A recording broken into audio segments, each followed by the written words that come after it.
ini tema BIM Sarawak adalah visi Allah, misi kita. Ini berbicara tentang tindakan, ya. Allah sedang menuntut pertanggungjawaban dari kita semua untuk menjayakan visi Allah itu yang sudah Allah taruhkan di dalam diri setiap kita. Nah, ini kita akan bahaskan dengan lebih lanjut nanti. Dan saya dasari firman Tuhan pagi ini dengan teks yang saya ambil dari Efesus pasal 2 ayat 10 yang berkata, karena kita ini buatan Allah, diciptakan dalam Kristus Yesus untuk melakukan pekerjaan baik yang disiapkan Allah sebelumnya. Ia mau supaya kita hidup di dalamnya. Nah, saudara-saudari yang Tuhan Yesus kasihi, kalau kita perhatikan latar belakang kepada teks ini Efesus ini ditulis oleh Rasul Paulus ketika dia dipenjara karena Kristus di Roma.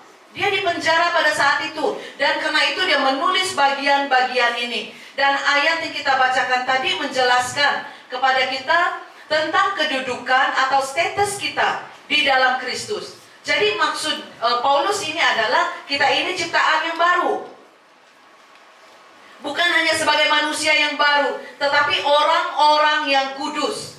Itu yang dikatakan oleh Paulus dalam ayat ini. Jadi Paulus mau semua pembaca termasuk kamu dan saya, kita akan bertumbuh di dalam iman, kita akan bertumbuh di dalam kasih, hikmat, dan penyataan Bapa yang mulia. Dan Paulus sungguh-sungguh menginginkan agar hidup kita ini, semua kita layak di hadapan Tuhan Yesus Kristus. Jadi saudara, coba kita pikirkan keadaan kita sekarang ini.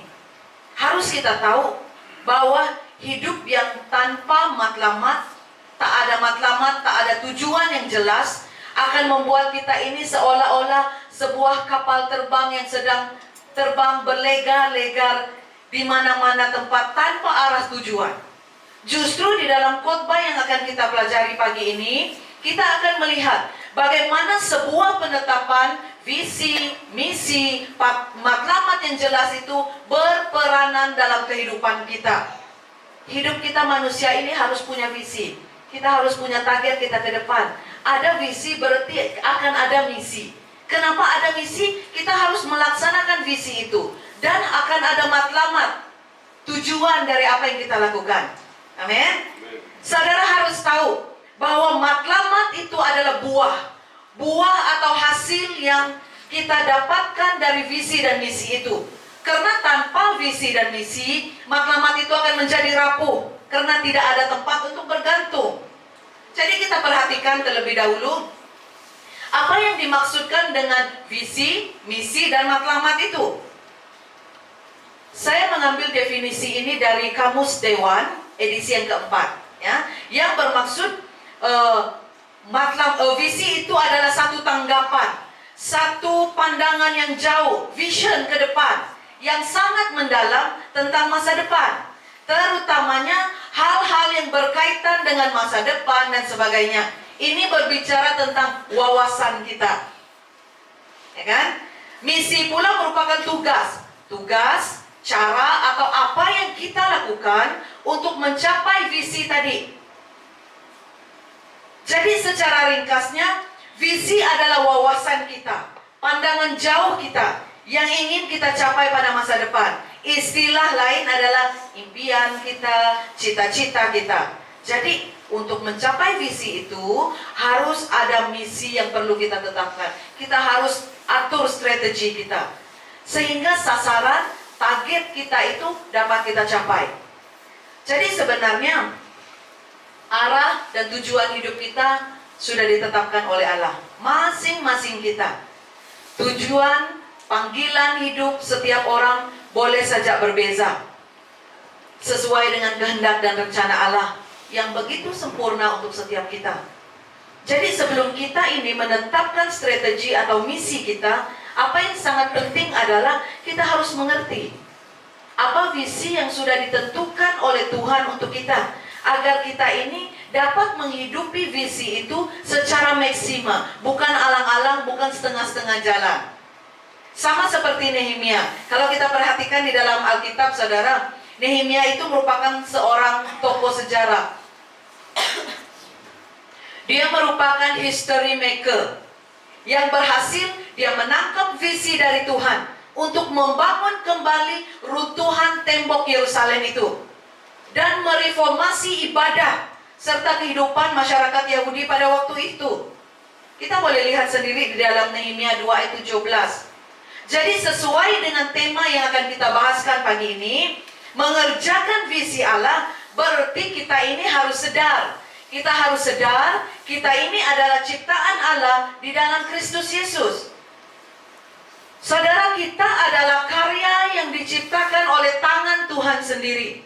Buatan tangan Allah yang diciptakan di dalam Kristus Yesus untuk melakukan perbuatan baik. Itu tujuan hidup kita.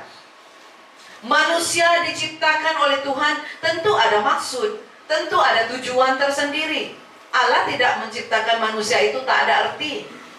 Karena kita sebagai manusia ini sangat berharga di mata Tuhan.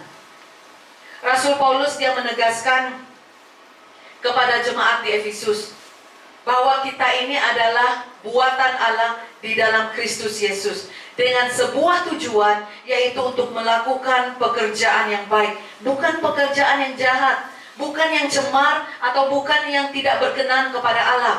Seperti lagu yang kita nyanyikan tadi, hidup ini harus menjadi berkat, bukan hanya untuk keluarga kita, saudara, tetapi juga untuk orang-orang yang ada di lingkungan kita, orang-orang yang kita temukan di dalam kehidupan kita. Jadilah berkat. Bahkan Paulus mengatakan bahwa pekerjaan baik itu sudah dipersiapkan oleh Allah sebelumnya dan khusus untuk kita masing-masing. Masing-masing kita punya jalan hidup yang berbeza. Masing-masing kita punya karunia talenta yang Tuhan anugerahkan, berbeza satu sama lain. Jadi betapa indahnya kasih Tuhan itu kepada saudara dan saya. Dia menciptakan, Dia menyediakan, Dia mempersiapkan segala sesuatu untuk dikerjakan. Bukan hanya sekadar kita berpeluk tubuh dan menunggu. Sebab itu, kalau saat ini kita tidak tahu tujuan hidup kita, tidak memiliki sesuatu untuk dikerjakan, berusahalah untuk berdoa. Berdoa mencari tahu kehendak Tuhan dalam hidup kita. Mencari tahu tujuan Tuhan untuk saya. Pasti ada satu pekerjaan baik yang Tuhan sudah persiapkan untuk kita. Hanya karena kita sebagai manusia ini selalu membutakan mata hati kita, memekakkan telinga kita untuk tidak mendengar suara Tuhan. Karena tujuan hidup kita sebagai orang Kristen itu, saudara, jauh lebih besar daripada prestasi kita secara pribadi. Jauh lebih besar dari career kita atau cita-cita kita. Tetapi rencana Tuhan bagi kita adalah agar kita mengerjakan pekerjaan-pekerjaan yang baik yang Tuhan sudah tetapkan sebelumnya. Amin. Yang kedua, jadi bagaimana kita mau mengerjakan visi Allah, yaitu Efesus 2 ayat 10 tadi mengatakan melakukan perbuatan baik. Ayat ini jelas memberitahu kepada kita bahwa dengan kita menerima Tuhan Yesus itu sebagai Tuhan dan Juru Selamat, kita ini sudah menjadi ciptaan yang baru, yang sudah diciptakan di dalam Dia, yaitu di dalam Yesus Kristus. Ungkapan ini menjelaskan kepada kita bahwa di dalam Dia, oleh karena kasih karunia Tuhan, Allah membenarkan kita sehingga kita boleh ada di dalam hadirat Tuhan. Ini adalah satu hal yang luar biasa. Jadi kita harus berhati-hati untuk tidak menghancurkan berkat Tuhan yang sangat besar yang Tuhan taruhkan dalam hidup kita. Harus hati-hati dengan kehidupan kita. Karena setiap orang yang ada di dalam Kristus tidak lagi berada di bawah penghukuman Allah, tetapi akan diselamatkan. Jadi saudara-saudari yang Tuhan Yesus kasihi, untuk berada dalam keadaan ini, kita harus menjaga kekudusan hidup kita. Yang sudah diberikan oleh Tuhan kepada kita melalui pembenaran Allah. Dan caranya adalah dengan memisahkan diri kita dari pencobaan, dari dosa, dan tidak mengulanginya lagi. Saudara, manusia memang akan selalu keluar masuk, kuat lagi, maaf lagi, kuat lagi, maaf lagi. Tapi Tuhan mau kita bertobat dari dosa dan tidak mengulanginya lagi. Bertobat dan bawa semuanya kepada terang Yesus Kristus yang ajaib itu. Karena kita sudah dibenarkan di dalam Allah. Peliharalah persekutuan rohani kita dengan Allah Bapa dan putranya Yesus Kristus. Dan jangan lupa saudara, untuk bersyukur kepada Tuhan, untuk memuji Tuhan, untuk menyembah Tuhan setiap waktu, untuk segala sesuatu apapun yang Tuhan kerjakan dalam kehidupan saudara dan saya. Kadang-kadang kita tidak menyadari hal-hal yang sudah Tuhan lakukan di dalam kehidupan kita. Ketika kita diberitahu bahwa kita ini ada di dalam Kristus, maka kita harus percaya bahwa suatu masa nanti kita akan dimuliakan bersama-sama dengan Bapa kita yang di surga. Siapa yang tidak mau, saudara? Semua orang mau mengambil tempat bersama dengan Yesus. Itu yang menjadi impian untuk setiap orang. Amin. Dan yang ketiga, mengerjakan visi Allah berarti kita harus hidup di dalamnya.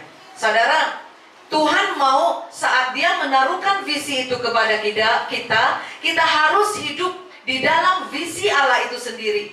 Kelahiran baru ini memang sudah ada sebelumnya, dipersiapkan bagi kita dalam tujuan Tuhan untuk setiap manusia. Jadi sebagai anak Allah, sebagai orang percaya, Tuhan sudah memberikan tujuan itu masing-masing kepada setiap kita, di mana kita tidak lagi akan tertumpu kepada diri sendiri. Kita tidak lagi memikirkan diri kita sahaja, tetapi kita melihat visi itu juga dikerjakan oleh semua orang. Visi Allah itu ditaruhkan kepada setiap orang dan dikerjakan oleh kita bersama. Kita memperhatikan semua orang yang terlibat di dalam visi Allah itu. Ketika kita telah berada di dalam sebuah hubungan yang baik dan harmoni dengan Allah, Dia, yaitu Allah, akan menyingkapi visi yang berasal dari Dia untuk kita, umat pilihannya. Mungkin saja kita melihat dari setiap masalah atau ujian, mungkin saja kita melihat visi Allah itu dari penglihatan, mungkin saja kita melihat visi Allah itu dari doa kita atau dari nubuatan para hamba Tuhan. Banyak cara yang Tuhan pakai agar saudara dan saya mengerti dan melihat dan hidup di dalam visi Allah itu. Ingat saudara, Tuhan tidak pernah berhenti untuk menyampaikan visi yang sudah Dia taruhkan untuk setiap kita. Asalkan kita mau datang dan mencari Dia, maka Ia akan berkenan kepada kita dan membuka visi tersebut yang sudah dinyatakan buat setiap kita. Karena itu saudara, milikilah hubungan yang intim dengan Tuhan. Miliki hubungan yang dekat dengan Tuhan. Minta tuntunan Tuhan agar kita segera menerima visi tersebut. Apalagi pada saat kita masih muda, saat kita masih kuat. Jadilah berkat. Karena pasti masih banyak hal-hal yang dapat kita kerjakan untuk kemuliaan Tuhan. Berdoa, membaca firman Tuhan, itu adalah salah satu cara untuk kita menerima visi itu. Dan terus bertanya kepada Tuhan, apakah benar itu yang Tuhan taruhkan di dalam hati kita? Jadi saat kita sudah menerima visi itu dari Tuhan, doakanlah, ujilah. Kita akan merasakan sukacita, damai sejahtera, semangat, kepuasan. Bahkan kita akan semakin tenggelam di dalam visi itu. Kalau visi itu benar-benar dari Tuhan untuk setiap kita. Bahkan melalui visi itu, kita akan memperoleh hal-hal yang baru, yang baik, dan yang mulia. Tapi harus kita ingat ya saudara, biasanya visi memerlukan satu proses dengan jangka waktu yang sangat panjang. Visi Allah itu tidak instan. Tidak kita mau sekarang, terus terjadi sekarang. Dan mungkin seiring dengan berjalannya waktu, mungkin kita akan mengalami kelelahan. Tapi itu normal saudara. Karena waktu adalah saat yang sangat baik untuk saudara dan saya menguji visi itu. Apakah ia benar-benar berasal dari Tuhan, atau hanya sekadar emosi sesaat kita saja karena keinginan kita. Saya beri satu contoh di screen. Masih ingat kisah Yusuf yang dijual ke Mesir? Dia menolak rayuan istri Potifar dan dia dimasukkan ke dalam penjara. Tetapi Yusuf, dia tidak pernah melepaskan visi atau meragukan visi yang dia dapat melalui mimpi itu. Demikian juga dengan kita saat ini. Kita harus memiliki integriti yang benar di hadapan Tuhan. Apapun yang kita alami, itu adalah proses dari Tuhan. Memang tidak selamanya proses itu indah dan baik. Mungkin kita akan tersandung oleh masalah dan pencobaan. Tapi mohonlah pengampunan dari Tuhan. Itu adalah jalan terbaik untuk memperbaiki hubungan kita dengannya, agar tidak menjadi semakin jauh. Atau pada akhirnya kita akan terlepas visi tersebut dan tidak akan mendapatkannya lagi. Karena visi seharusnya berasal dari Tuhan. Visi akan hidup jika hubungan kita dengan Tuhan baik. Dan visi akan mati jika sumber, yaitu Tuhan, kita lupakan.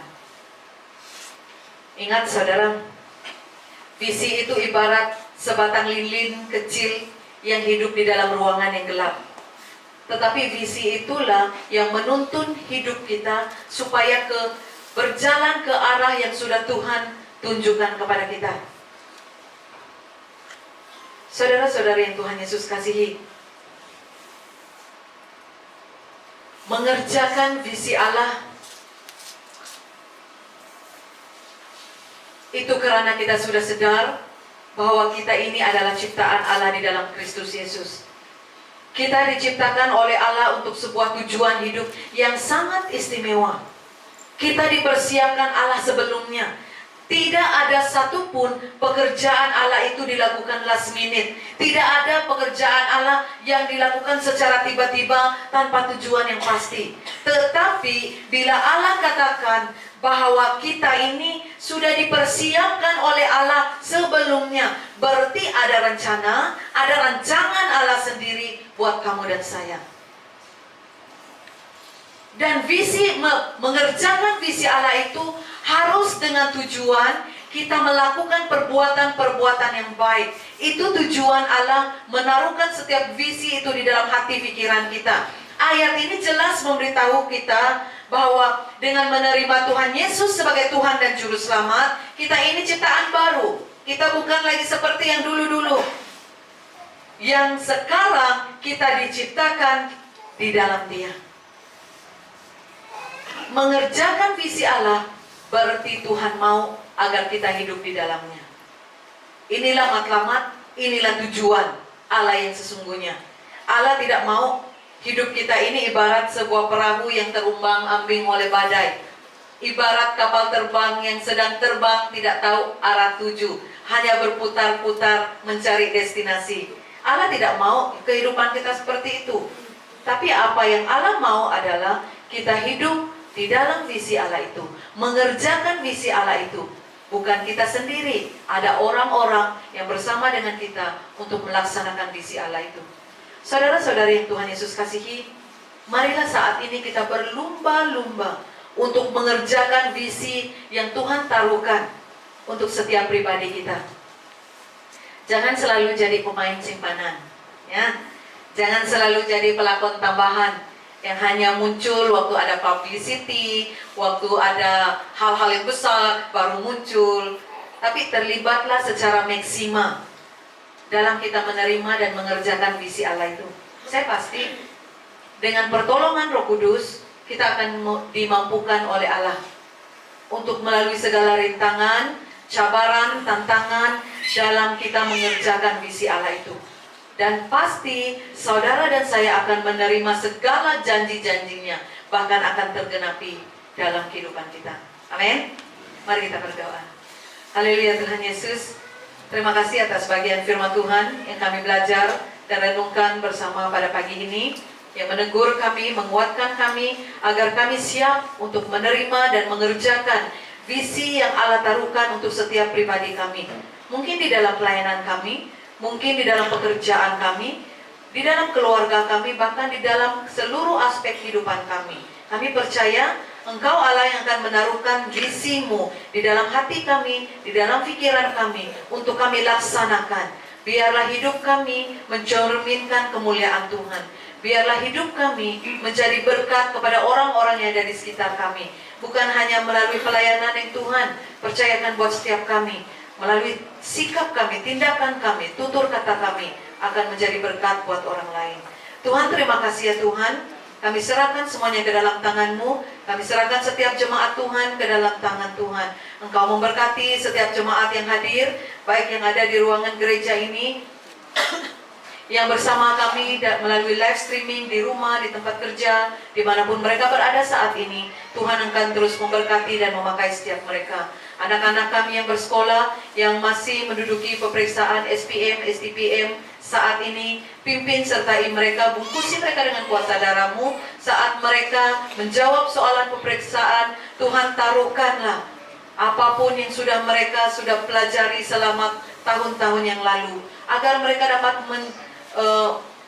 menjawab soalan peperiksaan itu dengan baik, dengan hikmat kebijaksanaan yang datang dari Tuhan sendiri. Tuhan, kami tidak lupa berdoa menyerahkan jemaat Tuhan yang saat ini dalam kelemahan tubuh. Tuhan berikan mereka kesembuhan, yang dalam pergumulan, permasalahan, Tuhan berikan mereka jalan keluar. Karena kami percaya saat pintu-pintu tertutup, ada satu pintu yang Tuhan bukakan untuk setiap kami. Tuhan, terima kasih Tuhan atas kebaikan-Mu, atas pimpinan, penyertaan Tuhan yang begitu sempurna untuk setiap kami. Biarlah hidup kami terus menjadi berkat kepada setiap orang yang ada di sekitar kami. Terima kasih Tuhan Yesus, ini doa kami. Hanya di dalam nama Tuhan Yesus kami sudah berdoa dan mengucap syukur. Amin. Terima kasih. Ibadah kita sudah selesai untuk sesi yang pertama. Tuhan Yesus memberkati.